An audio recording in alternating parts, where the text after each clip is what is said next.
1,000 plus faculty, 600 plus PhD, industry-driven skilling. KL, deemed to be university. ఈ రోజు పట్టణ ప్రాంతాలలో పనికి ఆహార పథకం లేదు. ఎక్కడైతే ఏ గ్రామం అయితే మున్సిపల్ గా మారుతుందో ఆ గ్రామంలో పని దొరుకుతుంది మనకు. గ్రామీణ ప్రాంతాల్లో ఆనాడు చట్టాన్ని తీసుకొచ్చాం, కానీ పట్టణ ప్రాంతాల్లో చట్టం లేదు. మళ్ళీ చట్టాన్ని తీసుకొచ్చి బాన్సువాడనే కానీ జోగిపేట కానీ మున్సిపాలిటీలలో 4వ తరగతి 3వ తరగతి మున్సిపాలిటీలు ఖచ్చితంగా పట్టణ ప్రాంతాలలో పేదవానికి ఉపాధి కల్పించాలని మాత్రమైన ఆలోచన చేస్తుంది కాంగ్రెస్ పార్టీ. ఈరోజు 30 లక్షల ఖాళీలు ఉన్నాయి జాతీయ స్థాయిలో సెంట్రల్ గవర్నమెంట్ లో.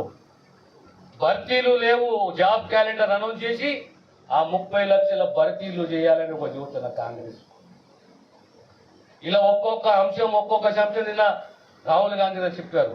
దేశ స్థాయిలో తెలంగాణ నుంచే ఆ ప్రకటన చేసి మా ప్రభుత్వం రేపు ఏడుపడితే ఖచ్చితంగా రైతులనే కానీ నిరుద్యోగులనే కానీ యువకులనే కానీ ఈరోజు ప్రభుత్వ పరంగా పనిచేస్తున్న ఆశా వర్కర్లే కానీ అంగన్వాడీ టీచర్లే కానీ లేదా మధ్యాహ్న భోజన పథకంలో వంట చేసే మహిళలే కానీ వీళ్ళందరికీ 2 జీతభత్యాలు చెల్లిస్తామని చెప్పేసి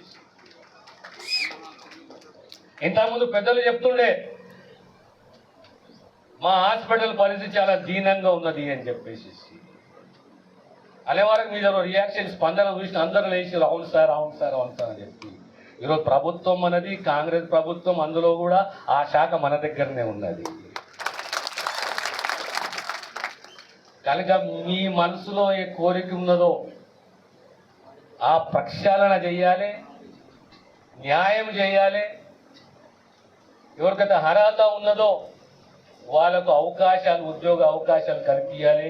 అది అవుట్ సోర్సింగే కానీ కాంట్రాక్టే కానీ ఏ రకంగా మన పర్మనెంట్ ఉద్యోగాలు సుమారు 4,900 మంది స్టాఫ్ ఆఫీసర్లను నియమించినమో అదే రకంగా బాన్సువాడలో కూడా ఖచ్చితంగా మీ యొక్క ఏరియా హాస్పిటల్కు న్యాయం చేస్తామనే విషయాన్ని సవినయంగా మీకు తెలియజేస్తున్నా. ఇకపోతే మన కాంగ్రెస్ అభ్యర్థి విషయం వచ్చే వరకు సురేష్ షెట్కార్ వాళ్ళ తండ్రి వాళ్ళ తాత అంటే సుమారు 70 సంవత్సరాల సుదీర్ఘ కాంగ్రెస్ చరిత్ర వారి కుటుంబాలు. 2009, 2014 ఎంపీగా పోటీ చేసి మీ అందరి ఆశీస్సుతో గెలిచిండు. మళ్ళీ 2024 జనరల్ ఎలక్షన్స్ లో పార్లమెంట్ ఎన్నికల్లో కాంగ్రెస్ అభ్యర్థిగా జైరాబాద్ పార్లమెంట్ నుంచి సురేష్ షెట్కార్ గారు కాంగ్రెస్ అభ్యర్థిగా పోటీ చేస్తున్నాడు. 10 సంవత్సరాలు మనము ఒక పార్టీని, ఒక వ్యక్తిని ఎంపీగా చూశాము. వ్యక్తిగత విమర్శలు నాకు రావు, కానీ మార్పు అనేది అవసరము.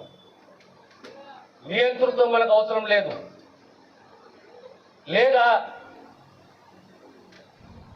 ఎంత మంచోడైనా ఎంత నియంతైనా సమాజానికి పనికి రాకపోతే అది వేస్ట్. రేపు మనకు ప్రధానంగా 2009లో రాజశేఖర రెడ్డి గారు ముఖ్యమంత్రి ఉన్నప్పుడు లింగాయత్ సమాజాన్ని ఓబీసీలో చేర్చిన ఘనత రాజశేఖర రెడ్డి గారిది, కాంగ్రెస్ పార్టీ. ఈరోజు మరి లింగాయత్ సమాజానికి ఒక కార్పొరేషన్ కూడా ఏర్పాటు చేస్తున్నది రేవంత్ రెడ్డి గారు, రాష్ట్ర ముఖ్యమంత్రి గారు. అంటే కాంగ్రెస్కి ఒక కమిట్మెంట్ ఉంటుంది. ఆనాడు 4% రిజర్వేషన్ తీసుకొచ్చిన ఘనత, సమాజంలో సమానత్వం ఉండాలి, విద్యాపరంగా ఉద్యోగపరంగా అవకాశాలు కల్పించాలి అని 4% రిజర్వేషన్ తీసుకొచ్చిన ఘనత కూడా కాంగ్రెస్ రాజశేఖర రెడ్డి గారిది. మళ్ళీ ఈనాడు ఆ కమిట్మెంటు కాంగ్రెస్ పార్టీకి ఉన్నది. కాంగ్రెస్ పార్టీ మాటకి ఎప్పుడు కట్టుబడి ఉంటుంది. ఇప్పుడు కూడా మనం రాజశేఖర్ గారు ఎందుకు గుర్తు చేసుకుంటాం? ఒక ఆరోగ్యశ్రీ అంటాం, ఓ 104 అంటాం, ఒక 108 అంటాం, ఓ ఫీజు రీఎంబర్స్మెంట్ అంటాము. అన్నిట్లో గొప్ప ఏంది అంటే క్యారెక్టర్.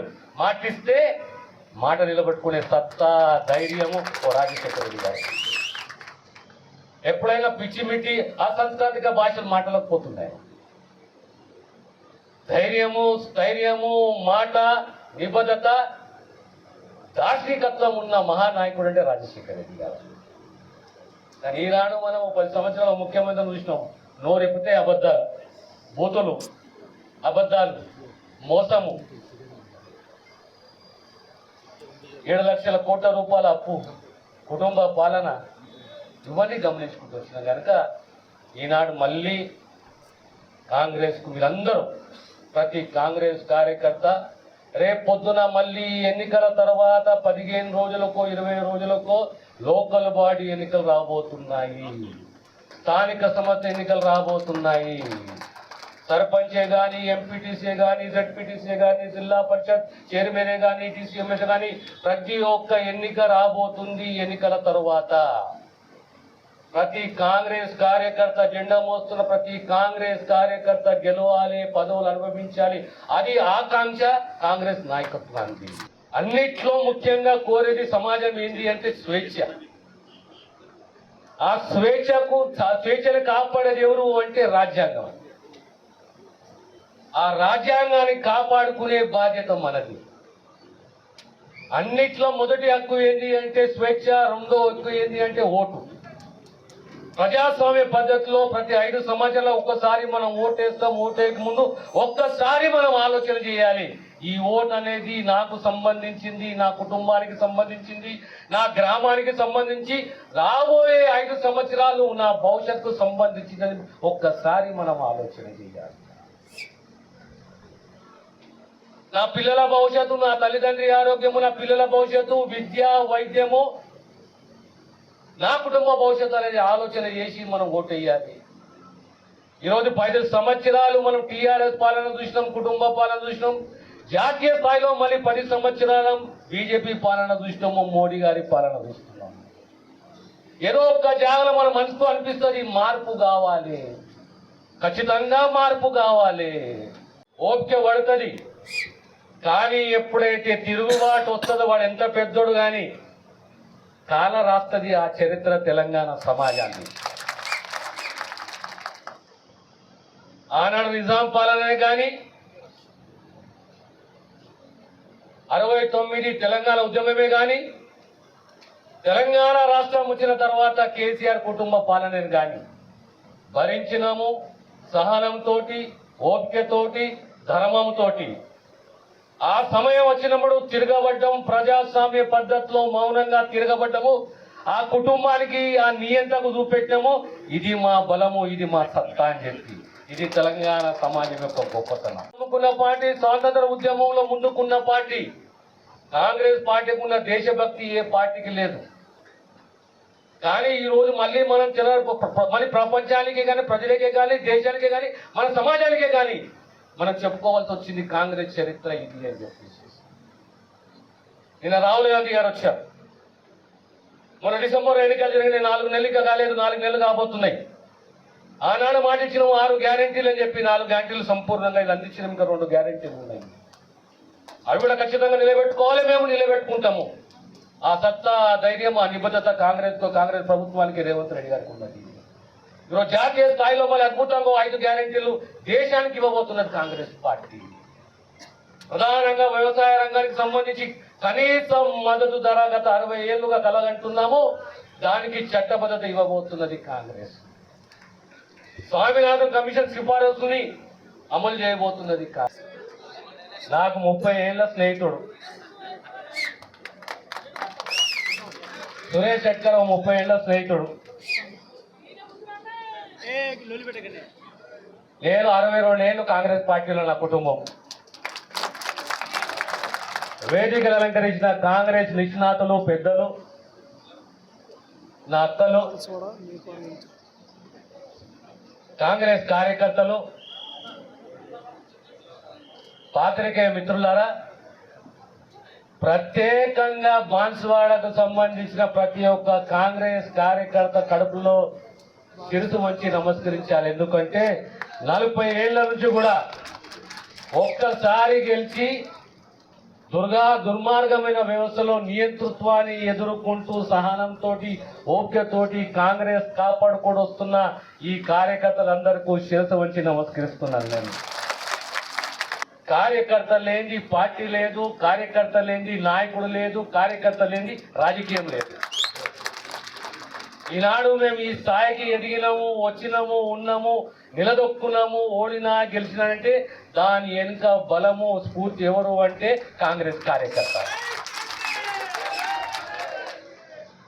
ఈరోజు మీ లోపల ఆ ఉత్సవాన్ని చూస్తుంటే ఇంతకుముందు పెద్దలు మాట్లాడుకుంటూ చెప్పారు, ఖచ్చితంగా బాన్సువాడలో మళ్ళీ చరిత్ర సృష్టిస్తాము, మెజారిటీ ఇస్తాము అని చెప్పి. నాకు సంపూర్ణంగా నమ్మకం ఉంది మేము మెజారిటీ ఇస్తాము అని చెప్పేసి. రాజకీయాల్లో ఓటమి గెలుపు, పార్టీలు ఎదగడము తగ్గడము, సిద్ధాంతాలు ఇవి సహజము. కానీ కార్యకర్తలే కానీ, కార్యకర్త ద్వారా ఓటరే కానీ ఆలోచన ఏం చేయాలి అంటే ఈ నాయకుని చరిత్ర, నాయకుడి యొక్క సేవాబలం, నియంతృత్వం కాదు, అహంకారం కాదు, సేవాభావము, సిద్ధాంతము, నా గ్రామము నా ప్రాంతానికి ఏ రకంగా పనికొస్తాడు, ఉపయోగపడుతున్నది మనం ఆలోచన చేయాలి. ఈరోజు 60 సంవత్సరాల సుదీర్ఘ తెలంగాణ పోరాటం. తెలంగాణ అంటే ఒక కలగన్నం. మన తలరాతలు మారుతాయి, మన భవిష్యత్తు, మన పిల్లల భవిష్యత్తు బంగారు బాట అవుతుంది. ఎన్నో ఆశలు కన్నాం. ఒక తెలుగు జాతిని, తెలుగు ప్రాంతాలను రెండుగా చేసి తెలంగాణ రాష్ట్రాన్ని ఏర్పాటు చేసుకున్నాం. తెలంగాణ రాష్ట్రాన్ని ఏర్పాటు చేసుకున్న తర్వాత ఒక కుటుంబ నియంత్ర పాలన చూసినాము ప్రాంతంలో, రాష్ట్రంలో. తెలంగాణ సమాజం యొక్క గొప్పతనం ఏంటి అంటే సహనము చాలా. మేము గెలవడానికి కాదు మీరు సేవ చేసేది, మీరు కూడా గెలవాలి, మీరు కూడా పదవులు అనుభవించాలి. అది ఎంపీటీసీ కానీ, జెడ్పీటీసీ కానీ, జిల్లా పరిషత్ చైర్మన్ కానీ, సర్పంచే కానీ. రాబోయే ఎన్నికల తర్వాత మాసము 45 రోజుల ఎన్నికలు పూర్తి కాబోతున్నాయి కనుక మనమందరం అప్రమత్తంగా ఉండాలి. దానికి తోడు ప్రతి గ్రామంలో ఇందిరమ్మ కమిటీ మనం నియమించుకోవాలి. ఈ ఇందిరమ్మ కమిటీ అనేది రాబోయే శాంక్షన్స్ ఏమున్నా, ఇండ్ల ప్లాట్లే కానీ, ఇండ్ల స్థలాలే కానీ, ఇండ్ల మంజూరే కానీ, ఇతర పథకాలే కానీ ప్రతి ఒక్కటి ఈ కమిటీల ద్వారా మనం నిర్వహించబోతున్నాం కనుక గ్రామ స్థాయిలో ఇందిరమ్మ కమిటీలు రేపు పొద్దున సర్పంచ్కి కానీ, ఎంపీటీసీకి కానీ, స్థానిక సంస్థ ఎన్నికలకి కానీ మనం సిద్ధంగా ఉండాలనే విషయాన్ని సవినయంగా తెలియజేస్తూ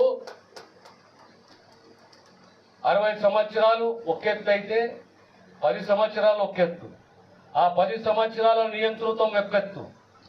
మంచి పాలన ఉండాలి, పారదర్శకత పాలన ఉండాలి, జవాబుదారీతనం ఉండాలి, స్వేచ్ఛ ఉండాలి. స్వేచ్ఛలో సమాజంలో అడిగే హక్కు ఉండాలి. ఓ ఆహ్లాదకరమైన వాతావరణంలో అసెంబ్లీ నడవాలి. ప్రశ్నిస్తే అదే చిరునవ్వుతోటి జవాబిచ్చే సత్తా ఉండాలి. అలాంటి అసెంబ్లీని మనం చూసాము, అలాంటి నాయకులను మనం చూసాము. మన తరగ శక్తి పెరుగుతుంది, మన ఆలోచన శక్తి పెరుగుతుంది. ప్రతి విమర్శలు కానీ కన్స్ట్రక్టివ్ ఉండాలి. కానీ ప్రతిపక్షాన్ని విమర్శించడం కాదు, బహిష్కరించడము, సస్పెండ్ చేయడము, ఆ తర్వాత ప్రగల్భాలు మాట్లాడడం, అది ప్రజాస్వామ్యం కాదు, అది పద్ధతి కాదు. మళ్ళీ ఈరోజు అసలు చర్చించుకుందాప, ప్రభుత్వం తప్పు చేస్తే నువ్వేది. ఈ రాజ్యాంగం మనకు సర్వంగా ఇచ్చిన హక్కు ఏంటంటే ప్రశ్నించే తత్వము. ఏ నాయకుడైనా, ఇంత గొప్ప నాయకుడైనా, పెద్దవాడైనా ప్రశ్నించే సత్తా ఉన్నది ప్రజలకు. ప్రజలను నిలదీస్తారు, అడుగుతారు, మనం జవాబు ఇవ్వాలి. జవాబుదారీతనం అనేది ఆ పార్టీకి, ఆ నాయకునికి ఉండాలి. ఆ దిశగా గతంలో కూడా మనం చూసాం, చరిత్ర చూసాం. జవహర్లాల్ నెహ్రూని చూసినాం, సొంత అల్లుని చూసినాం, ఇందిరాగాంధీని చూసినాం, వాజ్పేయిని చూసినాం. చర్చలు ఎలా ఉంటుండే? అలాంటి చర్చలు ఉండాలి. అప్పుడే ప్రజాస్వామ్యం అనేది ప్రతిష్ఠించింది.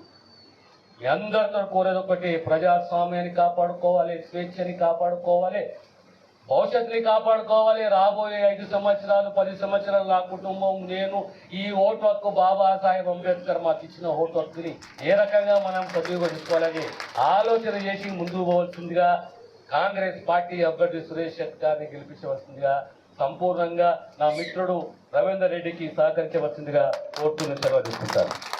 మరిన్ని వీడియోస్ కోసం ఛానల్ ని సబ్స్క్రైబ్ చేయండి, లేటెస్ట్ అప్డేట్స్ కోసం వాట్సాప్ ఛానల్ ని ఫాలో చేయండి అండ్ లింక్ డిస్క్రిప్షన్ లో ఉంది.